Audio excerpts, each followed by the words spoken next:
going to go on a little tour today of the return, talk a little bit about the return to Yerushalayim.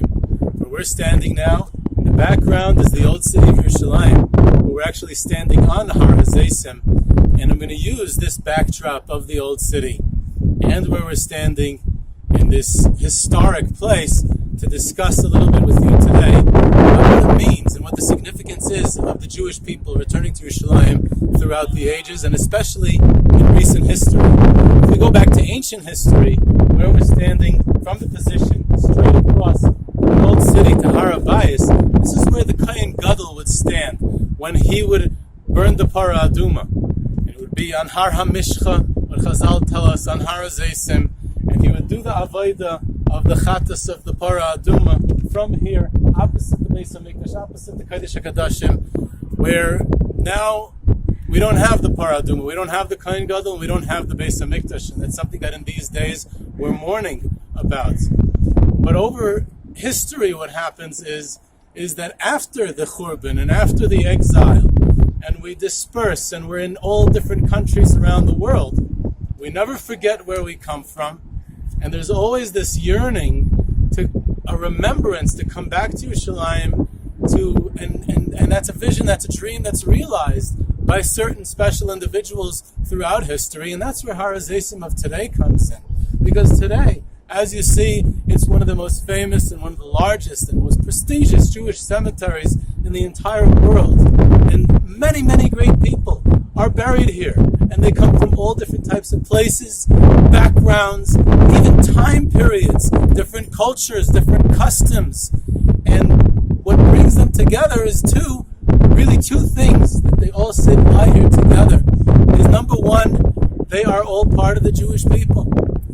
And number two, no matter where they come from, and no matter what language they spoke, and no matter what the customs they had, they're all part of one united Jewish people. And the second thing was that they all ended up here. Almost none of them, that in this vast grounds, almost none of them were actually born in Yerushalayim. They were from countries around Europe, around the Middle East, around the world, literally. And many of them eventually made a decision, a conscious decision, to pick up from where they come from where they live, from where they grew up, from their familiar surroundings. And they got up and they said, we haven't forgotten this place. We want to come back here. We want to live here, we want to die here, and we want to be buried here. And some of them were only privileged to be buried here. Some of them were able to live out their life here. Some of them only lived out their last days here. But they all had that yearning. And this was the focal point. This united the Jewish people. And those two themes of both the Churban and the return on one hand, the yearning to return, and on the other hand, that unity, that diversity on the one hand, but the fact that they recognize that they're still always part of the same people, that's what makes this place so special. In the various shuls that we sometimes tour throughout Europe, we sometimes see the wall paintings on the walls of shuls far, far away from Yerushalayim, painted by people who never dreamed of ever coming to Yerushalayim. And the scenery that you see on those paintings is this panorama that we see behind us. They remembered Yerushalayim. It's paintings of the Kaisel, it's paintings of the old city, it's the view from Har HaZeisim. And this is something that throughout the ages, throughout the exile, no matter which country they were in, they never forgot about it, and they always wanted to come back. And some of them actually did, and they made that decision, they made that jump, and they were able to make it back. So what I would like to do with you today is to profile a few of those incredible individuals. Now, if we would talk about everyone here on this mountain, all the famous people, all the great tzaddikim, all the leaders and special people and everything, we could be here all day. So just for the next few minutes, I would like to select a few individuals from a few different places in the world and from different time periods, so that at least we can get a taste of who's here and what does it say about the return to Yerushalayim and about the unity of the Jewish people together. So we'll start here. If you take a look further down the mountain, towards the older part of the cemetery, you see actually some people standing there tonight. Is actually HaKodesh's yard site, and they're already getting ready for they're congregating already by this cover. So it's going to be stage, a great Talmid Chacham and a great Tzaddik and a holy individual in Chassidus, they call him the HaKodesh, the Holy One, and there's very few people throughout history that have that appellation added to their name, HaKodesh. And Reb Chaim ben Attar, who grows up in Morocco, and in the glory of Jewish Morocco at the time, in the 1700s, he comes towards the end of his life to Yerushalayim. Moroccan Jewry is going through troubled times at one point, and he himself makes a decision to leave. He ends up in Italy, and from Italy he gets the funding and a group of individuals who are able to follow him, Talmidim of his, and he comes to Yerushalayim. He opens up a Beis Medrash in the old city of Yerushalayim, which till today is called Beit Knesset Or HaChaim, which was eventually at different times used by the Prussian, by the Ashkenazim in Yerushalayim, and it was also used as a Sephardic shul for a period of time. And today there's a museum attached to it. But he lives out his last year. He starts off in Sfas and Tveria, and then less than a year before he passes away at the young age of 47, he ends up in Yerushalayim. And he's one of those who comes all the way from Morocco, a great Moroccan sage. And incredibly enough, he is he's recognized by the people of Yerushalayim as someone special. The Sfarim that he wrote, the Rechaim, and the other Sfarim that he wrote, are used in the Jewish world till today. And what's even more interesting is that at around the same time, we're not sure exactly when he arrived, but at around the same time in the 1740s, from a different part of the world, from Eastern Europe, from Podolia in the Ukraine, arrives here in Yerushalayim Reb Gershwin Kittiver. Reb Gershwin is Kittiver, and you can actually see his grave site. A bit further up from where our time was, if we move to the right, a little bit further up, and it stands up a little bit prominent out in the landscape. Gershwin Kittiver was the brother-in-law of the Baal Shem Tov HaKodesh, the founder of the Hasidic movement. And the brother-in-law of the Baal Shem Tov, Gershwin Kittiver, comes to Yerushalayim around that same time. And the Baal Shem Tov sends a letter to him, and this is something that we even have documented from a letter that Gershwin Kittiver writes back to his brother-in-law. And he says to him, you mentioned to me that I should seek out this holy neshama, this incredible individual, the HaKodesh, whose neshama, who's now living in Yerushalayim. I sought him out, and unfortunately he passed away suddenly at a young age, and he is no longer with us. He says, but I want to tell you something else. The people in Yerushalayim were really impressed with you, my dear brother-in-law, the Baal Shem Tov, because they saw that you saw from the Ukraine. You saw with your holy vision, you were able to see that the Or HaChaim has made it to Yerushalayim, and there's someone like the Reb Chaim ben Attar, the Or HaChaim HaKodesh, living in Yerushalayim. So these are the people who come to Yerushalayim during that time, and interesting in that context is we see why Reb Gershwin Kittiver wanted to come to Yerushalayim. He said, the holiness of being here, the davening, the learning that I have here. And he says to his brother-in-law, the Baal Shem Tov, I wish you would join me here. And we know that the Baal Shem Tov wanted to come to Yerushalayim. He came to Eretz Yisrael and it didn't work out. And Gershwin Kittiver points out in the letter, he says, and I know one of the reasons that you can't come is because you have to daven with your minyan, with your people. You have to influence others. So here we see the two sides of the yearning to be in Yerushalayim, but yet to be among the people, to be with his people, to be able to influence others. And here, there's a tension between those two ideals, and that's something that continuously has to be resolved. Interestingly enough, buried next to the Or HaChaim HaKodesh is another individual named Mendel of Shklov. Mendel of Shklov is one of the closest students of the Vilna Gaon, the Gra, and he was one of the leaders of the Aliyah of the Talmidei HaGra, the students of the Vilna Gaon, who came in the early 1800s to Eretz Yisrael. They were inspired to live a life of Torah, of Yerushalayim, of Kedusha in Eretz Yisrael, to learn the Torah of the Vilna Gaon in Eretz Yisrael, and they came with great sacrifice, a whole group of them, led by Rabbi Mendel of Shklov, led by Rabbi Yisrael of Shklov, and a few others, and they settled down in Sfas and in Tveria up north. And at one point in 1816, Rabbi Mendel of Shklov says, we are in Eretz Yisrael, and we set up a Beis Medrash, and we're living with tremendous holiness, and this is wonderful, but we have to be in Yerushalayim. And it wasn't so easy for Ashkenazic Jews to settle in Yerushalayim.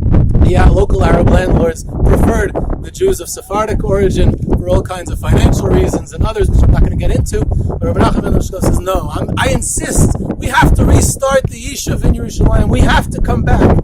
And he succeeds. He pushes, and using all types of connections. And he ended up being buried as one of the Gedolei Yerushalayim. He ends up being buried next to the Yeshivat Hakotel. So our next stop is one of the people who are great individuals who are buried here on Har HaZeisim is Rav Yitzchak HaKohen Cook, the Chief Rabbi of, if we go really back, he was the Rav in Boisk in Latvia before he moved to Eretz Yisrael. And then he's the Rav in Yafo. He comes in 1904 at a relatively young age. He arrives in Yafo. He becomes the rabbi of the Yishuv there. And then he becomes the Rav in Yerushalayim, the first Chief Rabbi of Yerushalayim. The British approve his appointment at the beginning of their mandate. And then he becomes eventually known as the Chief Rabbi of Yerushalayim. And Rav Cook, we're standing in the days before Pre-Tisha, when we talk about the Churban Beis HaMikdash, which we are looking at and experiencing right here in Yerushalayim, by the old city. We know that one of the reasons that Chazal tells us that the Beis HaMikdash was destroyed was because of Sinas Chinam, because of Beis HaSeishim. The one who coins the phrase Ahavas Chinam, that we, and it's incumbent upon us to work on during these days to be able to rebuild the Beis HaMikdash, to be able to bring it back. The one who coined that phrase is Rav Cook. Ahavas Chinam, to have just unbridled love for your fellow Jew. There were those who said that he had too much love for his fellow Jews. That's some of his critics said. I mean, that's an amazing criticism to achieve. I wish I had something like that. That you're able to achieve that you have too much love for your fellow Jew, and that's something that he combined those two loves, the Ahavas Eretz Yisrael and the Ahavas Yisrael. Is from a young age he was burning with this desire, which he imbibed in Volozhin Yeshiva by the Netziv, and then acted upon that by moving here and by coming here and living here and building up the Yeshiv and burning with a love for his fellow Jew. And he, again, standing right opposite where the Beis HaMikdash is, really represents those two points of Ahavas Yisrael and Ahavas Eretz Yisrael in the personality of Rav Cook. The next stop is in the center of an area of some of the greatest Rashi Yeshiva and Tzaddikim of the Litvish Torah world of the last century. You have Reb Meir Chodesh, the Mashgiach in Chevron, Reb Yitzchak Hutner, the Rosh Yeshiva in Chaim, Berlin. You have literally endless individuals. You have the Chavetz Chaim's daughter, Rebbetzin Feiga Zaks, up there. And I can go on, but what I want to focus on is perhaps the most famous one of all in this section, the Altar of Slobatka, Reb Nosson Tzvi Finkel, the one who founded the yeshiva in Slobatka and was the great educator of the Torah world, of the Musar world in pre-war Europe, and his influence is felt down till this very day. So what's he doing in here? He should be in Slobatka. Well, not only was he a great builder, and pretty much almost all the pre-war yeshivas were to his credit. He's someone who did not only think exclusively his own. Again, if we talk about the Achdut, the unity of the Jewish people, the idea to see beyond the confines of our own boundaries, the Altar of Slobatka represented that. He would send his Talmidim, sometimes his best students, to strengthen other yeshivas, to help build other yeshivas. And the influence of Slobatka spread out throughout the Lithuanian Torah world because his ideal was to build Torah and to spread Musar and to make better people. Godless Ha'adam. Jews and every individual should appreciate who he is and appreciate who the next guy is. And that's what the ideal of Slobatka Musar was. But then, because of a whole series of a sequence of events of the Lithuanian army draft that changed, which caused the Altar Slobatka to realize that he can't stay in Lithuania, so he, along with several other heads of the yeshiva, who are also buried here, Rabbi Shematcha Epstein or Chatzkel Sarna, they decided, we're moving to Eretz Yisrael. The first Lithuanian-style yeshiva to do so. They simply picked themselves up, and they were able to get visas, and they moved in 1824 to Eretz Yisrael, they set up the yeshiva in Hebron, and the Slobatka yeshiva ends up being in Hebron. Following the terrible massacre of 1929, they moved to Yerushalayim, where they are till this very day. The Slobatka yeshiva is Hebron yeshiva in Hebron, but the Altar passed away before that. See, he spends his last years in Israel, in Hebron, in Tel Aviv, and then in his last time of his life, he lived in Yerushalayim. He actually had an idea to even move the yeshiva to Yerushalayim. He brought an initial group of his own students to be with him in Yerushalayim, and this is where he ended his life. So the Altar of Slobatka is another one of those who are right here in Har Hazeisim. Opposite the Beis HaMikdash is the Churban, waiting for that day when everyone here, like tradition says, and Chazal tell us that the first place that Tchias HaMeisim is going to come is going to happen right here in Har Hazeisim. And all these great tzaddikim who are buried here are waiting for that day that they can get up out of the ground, see who else is around, all the great tzaddikim throughout the generation, and be ready to greet Mashiach Tzidkenu together. And this mountain represents that togetherness, because it's the Jews from all other backgrounds. No one's fighting here either. It's nice and quiet. Everyone lives peacefully, and it could be representative to how the ideal is, and the ideal is of how the Jewish people should live. So let's move on to our next stop.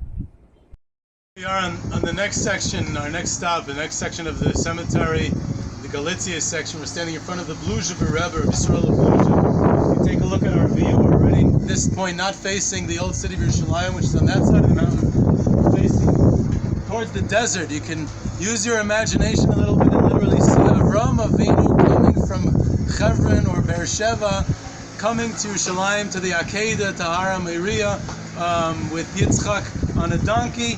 But here we are, and the Bluzha Rebbe was someone who was a great tzaddik, a great Rebbe back in Galicia, and he goes through the war, and at one point during the Holocaust, he's in the Bergen-Belsen concentration camp towards the end of the war, and it's Hanukkah time, and they somehow get together in his barracks to light the menorah with a little thread that someone had put together, and the Bluzha Rebbe is standing there with a whole group of Jews around him, broken people with sunken eyes, most of whom had lost their families, and he's about to light the menorah in the dark and secret to make sure they don't get caught. And he starts to say the brachas. It's the first night. He says the first bracha, lahadlik ner shel Chanukah. He says the second bracha, sha'asa nisim laviseinu. And he stops. He's not saying the third bracha. And he looks around and he pauses. And then he goes ahead and turns around and makes that third bracha of shechianu v'kiyimanu v'higiyanu lazman hazeh. And after he's finished, someone comes over to him and he says, Rebbe, I understand why you made the bracha. I understand why you lit the menorah. But how did you say that last bracha? How did you say shechianu v'kiyimanu v'higiyanu lazman hazeh? And the Bluzha Rebbe responds to him and says, I also didn't want to say that bracha. How could we be happy that we reached this time, this churban, this destruction? We've all lost our families. Look what happened to the Jewish people. But I see, and I look around, and I saw behind me the eyes, the anticipation of all these Jews waiting and looking and yearning to light the menorah. And I said, just for that, I'm going to make a shechianu. Just for that is worth saying shechianu v'kiyimanu v'higiyanu lazman hazeh. He believed in the future of the Jewish people. He was able to see the light in the midst of the churban. He was able to look around the destruction of the churban and everything and say, but look, the Jewish people are together. We've all come together to light the menorah, and we all are together. And if we're together, then we can rebuild, and then there's hope. So I think the message of the Bluzha Rebbe fits right in. When he passed away at age 100 in New York, he asked to be buried here, and he fits right into our story of Har Hazeisim. We'll end off here, further down the slope. It's buried two modern-day heroes, Meir Feinstein and Moshe Barzani. Meir Feinstein grew up in the old city right here. His family came from Brisk in Eastern Europe, and he is a member of the Irgun, the Eitzel, along with the Moshe Barzani, who came from Baghdad in Iraq. And he also, when he moved to Eretz Yisrael, he became a member of the Eitzel. The two of them were caught under the British mandate and imprisoned and sentenced to death, not wanting to give the British the satisfaction of having them killed and hung, so they killed themselves in their cell the night before. And they're buried right down here. And interestingly enough, the Israeli Prime Minister Menachem Begin, though most Prime rulers of the state of Israel, Menachem Begin said, who also came from Brisk, actually, parenthetically, he said, I want to be buried with them. And he said, because they represent to me how the Jewish people comes back to Israel to sacrifice for Israel.